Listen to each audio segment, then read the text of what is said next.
오늘의 말씀은 레위기 27장 16절부터 34절까지 말씀입니다.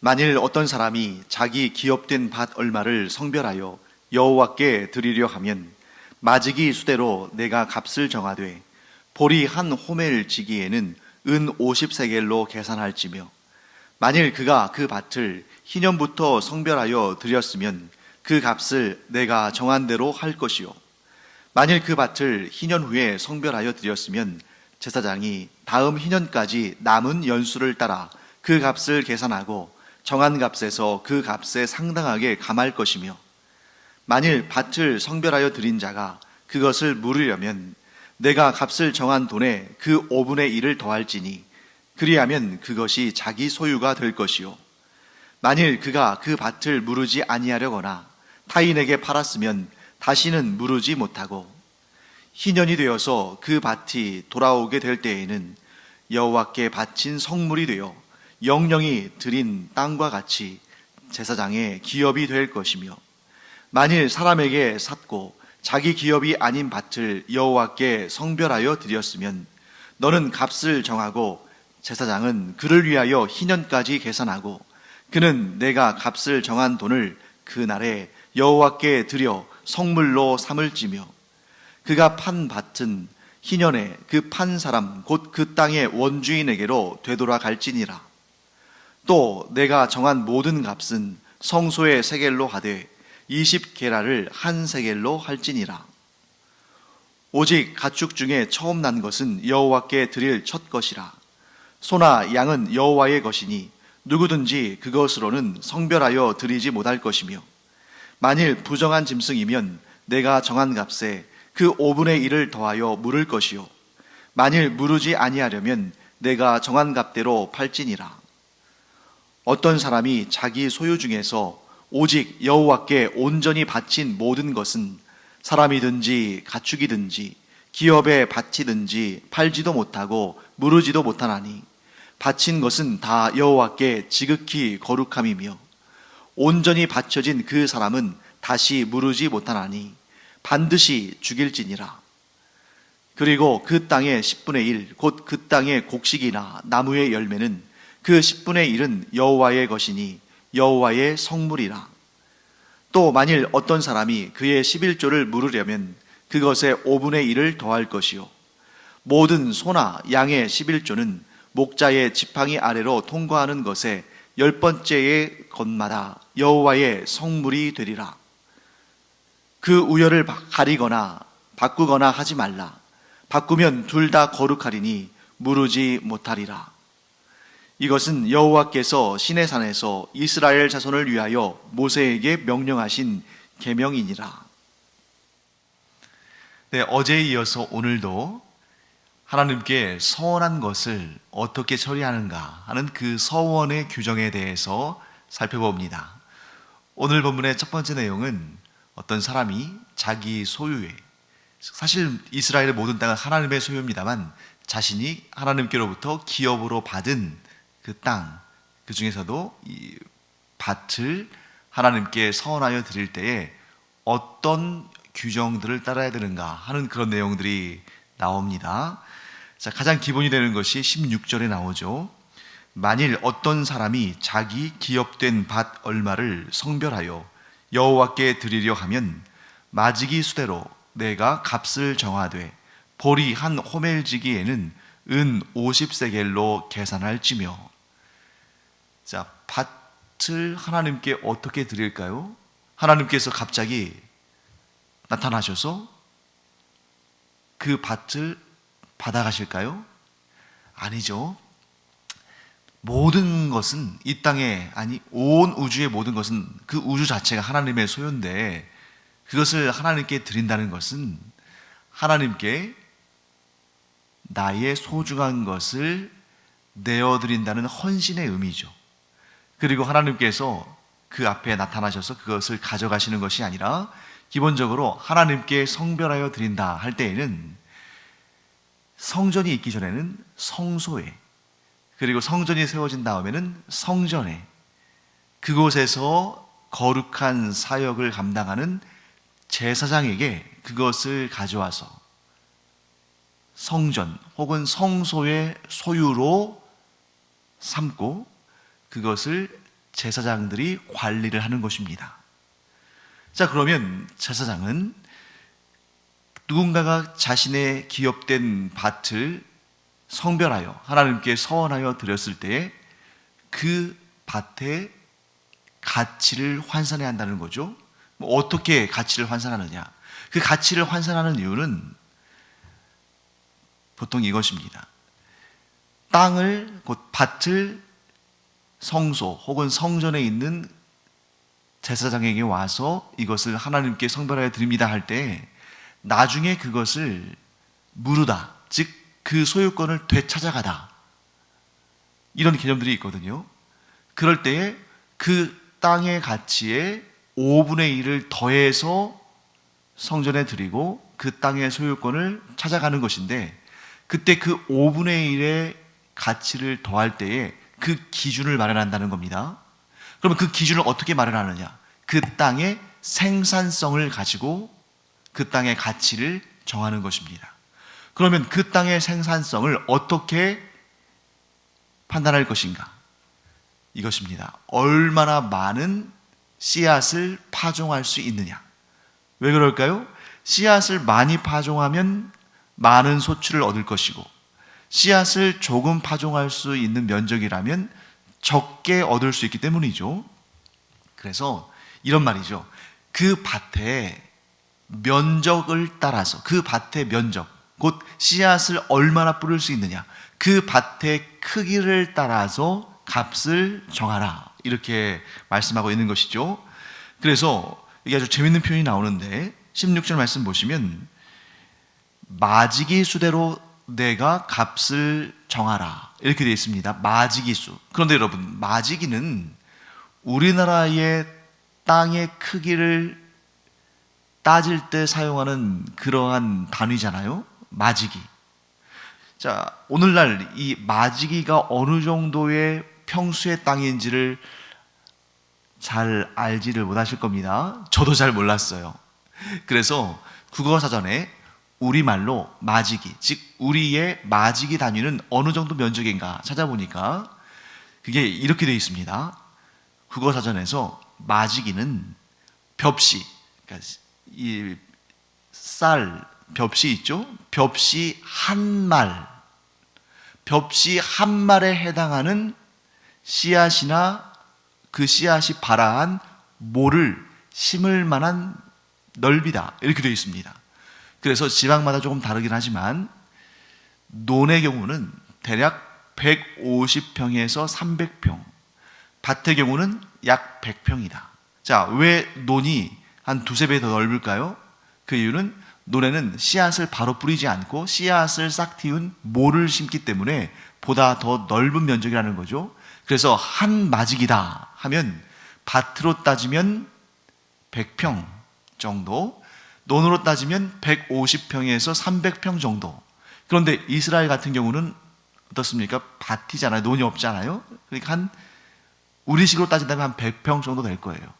그런데 우리의 마지기라는 표현이 이 히브리어의 이 마지기라고, 즉 우리말로 마지기라고 번역된 이 단어가 히브리어와 동일한 개념을 가질 수 없겠죠. 왜? 마지기는 우리식의 표현이고 이 마지기라고 번역된 히브리어 단어는 제라입니다. 제라.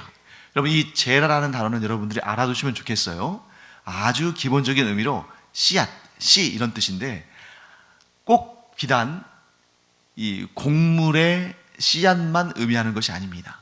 사람의 후손도 이 씨라고 표현해요. 그래서 하나님께서 아브라함을 택하시고 그에게 복을 주시면서 내가 너에게 씨를 주겠다, 내가 너에게 후손을 주겠다. 자, 내가 너에게 후손을 주겠다 할 때 그 우리는 후손으로 번역했지만 우리말로는 그 원어가 제라, 너에게 씨앗을 주겠다, 이렇게 말씀하시는 거거든요. 그러니까 오늘 이 본문에서 정확하게 말하면 한 마지기당, 마지기 수대로 값을 정하라, 이렇게 우리말로는 번역했습니다만 히브리 원어로는 씨앗대로 값을 정하라. 무슨 말이겠어요? 씨앗을 많이 뿌릴 수 있는 땅이면 그 값이 많아지고, 씨앗을 적게 뿌릴 수 있는 면적의 땅이면 그 값을 적게 책정하라, 이런 말씀이죠. 그리고 나서, 그런데 왜 우리말 성경에서는 그것을 마직이라고, 씨앗인데, 원어는 제라, 씨앗인데 씨앗을 뿌릴 수 있는 양만큼, 즉 씨앗의 양만큼 씨앗대로 가치를 정하라, 이런 말씀인데 왜 마직이라고 표현했을까? 그 16절에 마직이 수대로라는 표현 다음에 이렇게 표현이 되어 있습니다. 보리 한 호멜지기에는 은 50세겔로 계산할지며, 그러니까 기준이 보리 한 호멜지기라는 거죠. 그래서 이 보리 한 호멜지기가 뭘로 이렇게 바뀐 겁니까? 한 말의 씨앗을 뿌릴 수 있는 면적, 그래서 마지기가 된 거예요. 그런데 그러면 이 마지기와 보리 한 호멜지기, 곧 우리 단위로 벽시 한, 즉 씨앗 한 말과 이스라엘 단위로 보리 한 호멜이 같은 양이라면 뭐 문제가 되지 않겠죠. 자, 보리 한 호멜지기가, 이스라엘의 보리 한 호멜지기가 우리의 식으로 한 말에 해당한다면 한 마지기에 은 50세겔이다. 이게 이제 바로 적용이 되고 맞는 말이겠죠. 그런데 문제는 우리의 단위인 말과 이스라엘의 단위인 보리 한 호멜지기의 단위가 다르다는 거예요. 자, 우리의 부피 단위로 또는 무게 단위로 말은, 저도 잘 몰라서 찾아봤습니다. 18리터 정도 돼요. 18리터, 약 18리터 정도의 양이, 씨앗의 양이 한 말입니다. 그런데 보리 한 호멜지기는 약 230리터예요. 그러니까 18리터 대 230리터, 차이가 크잖아요. 13배 정도 차이가 납니다. 그러니까 우리로 따지면 밭 100평이라고, 지금 한 마직이니까 밭 100평인데 이스라엘의 이 원문을 따르면 밭 2300평인 거예요. 1300평이죠. 1300평. 즉 우리로 따지면 100평인 면적이 이스라엘 단위로는 1300평입니다. 그러니 13배나 차이가 나잖아요. 그래서 이 이스라엘 밭에 1300평당 은 50세겔로 계산해라. 여러분, 이 은 50세겔, 어제 배웠던 내용이 혹시 기억나십니까? 은 50세겔은 사람, 성인 남성, 즉 20세부터 60세 미만의 성인 남성이 자기 자신을 하나님께 서원했을 때 자신의 생명값으로 계산한 것이 바로 은 50세겔입니다. 또한 이 가치는 성인 남성의 5년치의 연봉이에요. 그러니까 상당히 많은 그러한 액수가 되는 거죠. 그렇게 계산해서 그 값을 하나님께 드려라 하고 말하는 것입니다. 자, 그러면 여기에서 또 다른 규정 하나를 보겠습니다. 17절과 18절 말씀입니다. 만일 그가 그 밭을 희년부터 성별하여 드렸으면 그 값을 내가 정한 대로 할 것이요, 만일 그 밭을 희년 후에 성별하여 드렸으면 제사장이 다음 희년까지 남은 연수를 따라 그 값을 계산하고 정한 값에서 그 값에 상당하게 감할 것이며. 우리가 눈으로 읽고 들으면 굉장히 좀 어렵게 느껴지잖아요. 제가 좀 설명을 드리겠습니다.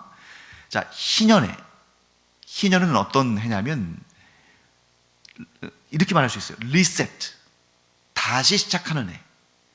즉 뭐 빚을 졌거나 또 이렇게 서원했거나 해가지고 밭을 이렇게 내 소유에서 다른 사람에게 그 경작권을 넘겼을 때 희년이 되면 다시 돌아오는 겁니다. 노예도 해방을 시키고. 그래서 리셋, 다시 시작하는 해인데, 다시 시작하는 그 해인 희년에 그 밭을 서원하여 드렸다면 그 밭에 이 씨앗을 뿌릴 수 있는 면적당, 즉 한 보리 한 호멜지기당 은 50세겔씩 책정하는 그 기준이 있잖아요. 그 기준에 따라서 그 가치를 정해서 드리면 되는데, 희년이 아닌, 꼭 희년에만 드리는 것이 아니니까, 희년은 50년마다 오니까 다른 해에 드렸다면 다음 희년이 올 때까지의 남은 기간, 그 기간 동안에 얼마의 소출을 얻을 수 있는지를 계산해서, 즉 이미 희년이 지난 다음에 상당한 시간이 지났으니까 그 희년 이후에 지난 시간만큼의 양을 빼고, 그 얘기는 앞으로 희년이 올 때까지 이 땅을 하나님께 드렸을 때에 희년이 올 때까지의, 즉 다시 원주인에게로 돌아가는 그때까지 그 가치를 계산해서 바쳐라 하는 것이죠. 그 외에 이 희년에, 그 외에 이 밭을 하나님께 성별하여 서원하여 드릴 때에 몇 가지 규정들이 있습니다. 밭을 바친 사람이 그 밭을 물으려면, 즉 그 소유권을 되찾아 오려면 그 밭의 가치에다가, 그 값에다가 5분의 1, 곧 20%를 더해서 제사장이 가져오는 거죠. 그러면 그것을, 그 가치를 더해서 드리면 그 밭의 소유권을 다시 물으다, 즉 다시 되찾을 수 있다 하고 되어 있습니다. 그런데 밭을 바친 사람이 그 다음 희년, 리셋되는 그 희년이 될 때까지 그 땅을 무르지 않으면, 즉 되사가지 않으면 그 땅은 성전의 소유로 제사장들에게 주어진다, 이렇게 되어 있습니다. 그렇기 때문에 밭의 원주인이 그 밭의 소유권을 다시 되찾아 오려면 희년이 돌아오기 전에 20%의 가산금을 내고 그 밭의 소유권을 되사와야 되는 것이죠. 그런데 이런 내용도 있습니다. 밭이 팔린 경우에는, 이 원주인에게 밭의 소유권이 다시 돌아오지 않는, 즉 원주인에게 그 밭의 소유권이 다시 돌아오지 않는 경우가 두 가지가 있는데, 하나는 희년이 돌아왔는데 그 희년이 될 때까지 밭의 소유권을 무르지 않는 경우, 즉 되사가지 않는 경우는 그 밭의 소유는 성전에 속한다, 하나님께 속한다, 제사장에게 주어진다 하는 것이고요. 또 한 가지 경우는 그 밭이 다른 사람에게 팔린 경우, 그 밭이 다른 사람에게 팔렸다는 건 뭐냐면, 이 사람이 원래 주인이 그 밭을 하나님께 서원하여 드렸으니까 자기 자신이 팔 수는 없잖아요. 그러니까 제사장이 이 밭의 원주인이 그 밭을 무르지 않을 거라고 생각하고 임으로 그 밭을 누군가에게 판 겁니다. 그랬을 경우에는 그 밭을 물을 수 없다, 되사올 수 없다, 이렇게 되어 있습니다. 좀 어려운 내용이죠. 또한 어떤 사람이 다른 사람의 밭을 산 것을 하나님께 서원하여 드렸다면 그 밭은 영원히 드릴 수 없다 하는 겁니다. 자, 좀 어렵겠지만 이렇게 구분해 보겠습니다. 자, 내가 내 소유의 어떤 밭을 하나님께 성별하여 서원하여 드렸습니다. 그런데 그 밭을 희년 전까지 내가 20%의 가산금을 내고 성전에 그 값을 지불하면 그 소유권을 다시 찾아올 수가 있어요.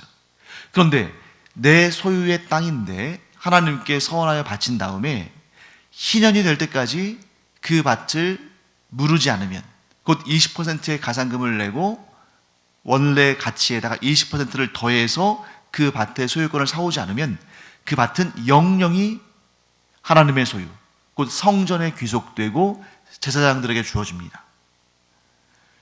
그런데 남에게 산 땅은, 즉 남에게 돈을 주고 산 밭은 내가 서원하여 하나님께 드릴 수는 있지만 영영이 드릴 수는 없다. 즉 희년이 되면 반드시 그 원주인에게 돌아가야 한다 하는 겁니다. 왜냐하면 남에게 밭을 사서 그것을 서원하여 드린 것은 내 소유를 드린 것이 아닌 거예요. 왜냐하면 사람이 다른 사람에게서 밭을 산다는 것은 그 땅의 소유권을 사는 것이 아니라 그 땅의 경작권만 사는 거거든요. 소유권은 여전히 그 원주인에게 있습니다. 왜 그럴까요?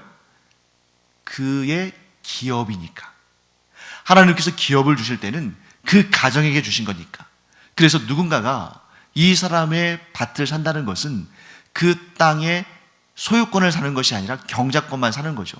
그렇기 때문에 남의 땅을 사서 그것을 기업으로 하나님께 드린 것은 영원히 드릴 수는 없다. 곧 희년이 되면 그 원주인에게 돌아가야 한다 하고 말하는 것이죠. 자, 자, 여기에서 굉장히 중요한 이스라엘의 땅 개념이 등장합니다. 다른 나라에는 없는 개념이에요. 자, 예를 들면 오늘날 우리나라도 마찬가지고 이스라엘을 제외한 모든 나라들은 돈을 주고 그 사람의 땅을 샀으면, 누군가의 땅을 샀으면 그건 내 거죠. 그 후로도 이 땅을 원주인에게 돌려줄 필요도 없고 또한 그럴 이유도 없습니다. 내 소유가 되는 거예요, 내가 팔기 전에는. 그런데 이스라엘에 있어서는, 이스라엘 백성들에 있어서는 땅을 판다고 했을 때 소유권을 파는 것이 아니라 경작권만 파는 것이고, 그렇기 때문에 50년마다 오는 희년이 되면 그 땅을 원래 주인에게 돌려줘야 한다 하는 것입니다. 왜 그럴까요? 기업이니까. 하나님께서 그 가정에게 주신 기업이니까 그 하나님이 주신 기업은 사람들이 사고 팔 수 없다. 단 그 땅을 이용하는 경작권, 즉 그 해에 농사를 짓고 그 소출을 얻는 그런 경작권만 임시적으로 파는 것이다, 이렇게 볼 수 있습니다. 그래서 이스라엘은 아주 굉장히 독특한 토지 개념을 가지고 있는 거죠. 그래서 북이스라엘의 그 유명한 악한 왕, 우상을 섬기던 아합과 이세벨이 나봇의 포도원을 강제로 빼앗았다가 하나님께서 그 일을 보시고 불의하다 여기셨기 때문에 아합과 이세벨이 멸망당하는, 그래서 아합은 왕자에서 쫓겨나고 이세벨은 비참한 죽음을 당하는 그러한 끔찍한 심판을 받기도 했습니다. 그 다음에 이제 몇 가지 개념들이 또 등장하죠. 가축의 초태생, 즉 뭐 소나 양이나 이런 가축들의 처음 난 수컷, 그것은 하나님의 소유다. 자, 그러면 여러분 문제를 하나 드리겠습니다. 소나 양 이런 가축들의 초태생 수컷, 처음 난 수컷은 하나님의 것인데 이것을 하나님께 서원하여 바칠 수 있을까요, 없을까요? 정답은 없다. 왜 없습니까? 모든 가축의 초태생은, 모든 짐승의 초태생은 하나님의 소유인데 하나님의 소유를 가지고 어떻게 하나님께 성별하여 서원할 수 있겠어요? 그래서 하나님께 드리기로 성별하여 서원하는 것은 초태생 수컷을 제외한 그 이후의 가축들이겠죠. 또한 밭에서 나는 그러한 뭐 농작물이나 뭐 나무에서 나는 과일들이나 이런 농작물들의 10분의 1은 하나님의 것이다, 이렇게 정해져 있는 룰이 있습니다. 자, 그러면 초태생 가축을 자기가 소유하고 싶어요. 그러면 어떻게 하느냐?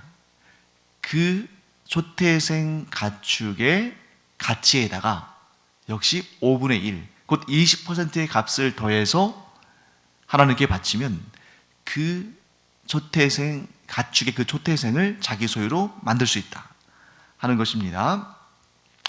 자, 이렇게 해서 바쳐진 물건들, 뭐 그것이 가축이든 농작물이든 이런 것들은 주로 레위인들에게 주어졌어요. 그리고 레위인들은 또 그 중에 10분의 1을 제사장들에게 주었습니다. 이렇게 해서 레위인들과 제사장들이 삶에 염려 없이, 생활에 염려 없이 하나님께서 맡기신 일에 집중할 수 있도록 했죠. 왜 그렇습니까? 레위인들은 땅을, 기업을 따로 분배받지 않았기 때문에 이스라엘 백성들, 곧 땅을 기업으로 분배받은 자들이 그들이 갖고 있는 소출에서 10의 1을 레위인들과 제사장들을 돕는 데 사용한 것이죠. 그런데 오늘 본문에서 좀 어려운 내용 하나가 있습니다. 28절과 29절인데요. 자, 어떤 사람이 자기 소유 중에서 오직 여호와께 온전히 바친 모든 것은 사람이든지 가축이든지 기업의 밭이든지 팔지도 못하고 무르지도 못하나니 바친 것은 다 여호와께 지극히 거룩함이며 온전히 바쳐진 그 사람은 다시 무르지 못하나니 반드시 죽일지니라. 무섭죠? 하나님께 바친 사람을 반드시 죽여라. 이게 무슨 말인가? 네, 이것은 이스라엘의 아주 독특한 개념인데, 온전히 바친 것, 하나님께 온전히 바친 것, 히브리어로는 헤렘이라는 것입니다. 헤렘은 하나님께 온전히 바친 것인데, 하나님께 온전히 바친 것은 가축일 수도 있고 농작물일 수도 있고 심지어 사람일 수도 있다. 자, 온전히 바쳤다는 것은 뭐냐면 이런 개념입니다. 무르지 못한다. 예를 들면 여러분, 하나님께 바친 가축, 그것을 내가 도로 찾고 싶어요. 내 소유로 만들고 싶어요. 그러면 그 가축의 값에 5분의 1을 더해서 성전에 제사장에게 주고 그 가축을 내가 물을 수 있거든요. 다시 내 소유로 만들 수 있거든요. 그런데 헤렘, 곧 하나님께 온전히 바쳤다 하는 것은 물을 수 없다는 거예요. 소유권을 되찾아올 수 없다는 겁니다. 무조건 그것은 헤렘, 온전히 하나님께 바쳐졌다는 거죠. 뭐 가축이나 농작물은 그렇다 치는데 사람에게도 헤렘이 있는가? 있습니다. 주로 언제 있냐면 주로 전쟁 때 있어요.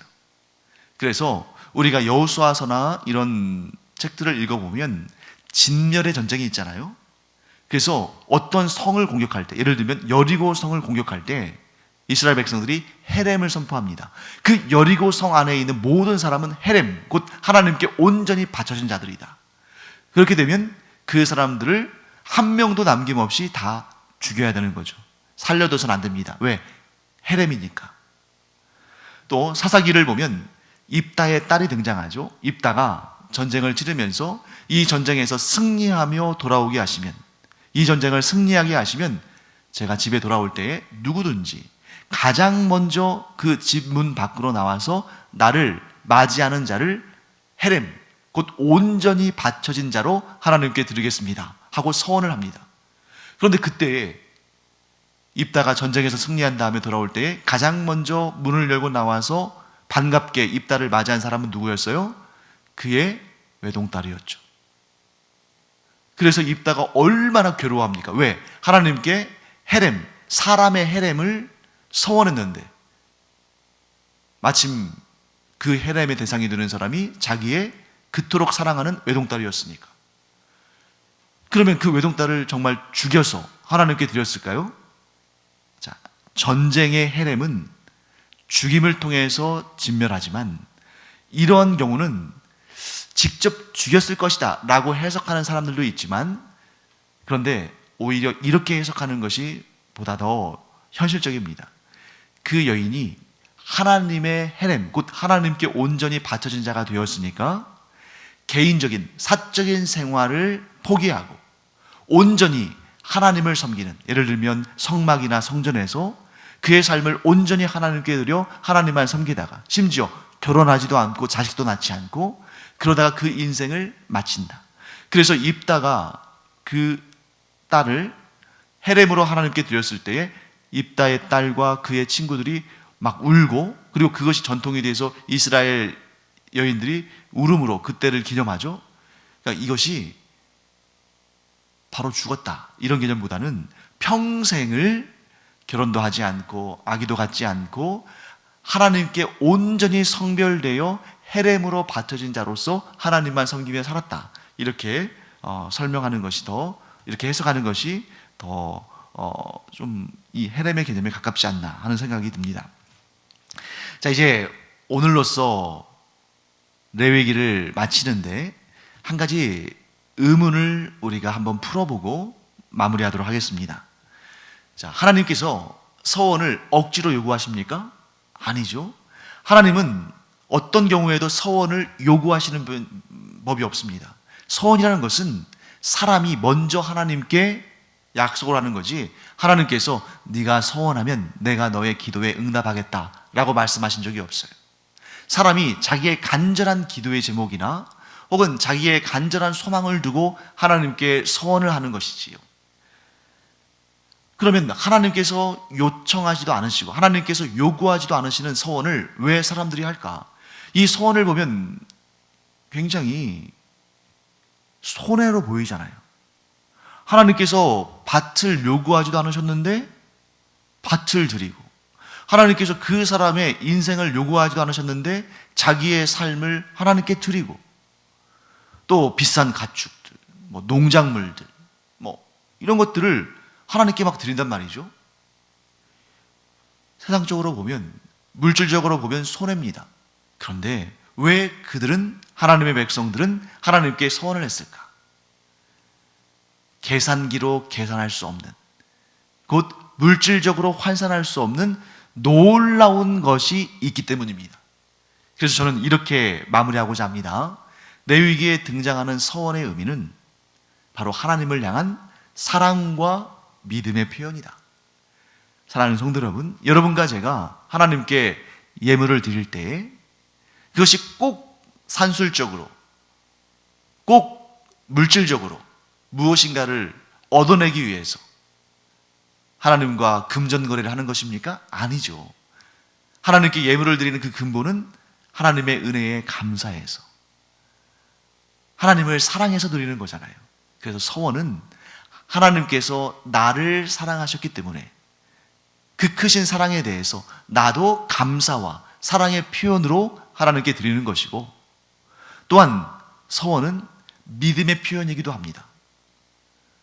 이 밭을,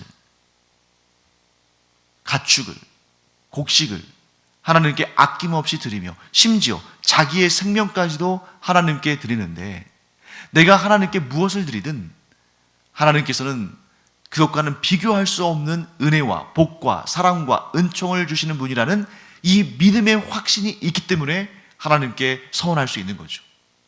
이런 믿음이 없다면 서원을 할 수도 없고, 그런 믿음 없는 서원을 하나님은 또한 기쁘게 받으시지도 않으십니다. 그래서 우리 이렇게 정리하겠습니다. 우리가 서원하는 것도, 우리가 하나님께 예물을 드리는 것도, 이 모두가 근본적으로 우리에게 사랑을 베푸시고 구원을 주신 하나님을 향한 나의 사랑의 표현이요, 감사의 표현이며 헌신과 믿음의 표현이다. 이렇게 정리하겠습니다. 기도하겠습니다. 하나님 감사합니다. 하나님께서 저희에게 독생자 예수 그리스도를 아끼지 않고 주셨듯이 저희도 저희의 가장 소중한 저희의 생명을 하나님께 드리는 그러한 서원의 사람들이 되기를 원합니다. 그러므로 저희가 평생토록 헤렘이 되어서 그 어떤 신도, 그 어떤 우상도, 그 어떠한 사람도, 그 어떠한 물질도 섬기지 아니하고 오직 하나님만 섬기며 하나님을 사랑하는 존귀한 인생으로 살게 하여 주시옵소서. 감사드리며 예수님의 이름으로 축복하며 기도합니다. 아멘. 기도하는 시간입니다. 이 기도도 우리가 하나님께 드리는 서원의 시간이죠. 우리의 삶의 시간을 하나님께 드림으로 하나님을 찬양하고 하나님께 감사드리고 또한 하나님 나라를 위해서 기도하는 그러한 시간, 참 복된 시간입니다. 하나님께서 이 서원의 시간을 기쁘게 받아주시고 그 기도하는 모든 내용들에 선하신 응답으로 채워주시기를 축원합니다. 기도하겠습니다.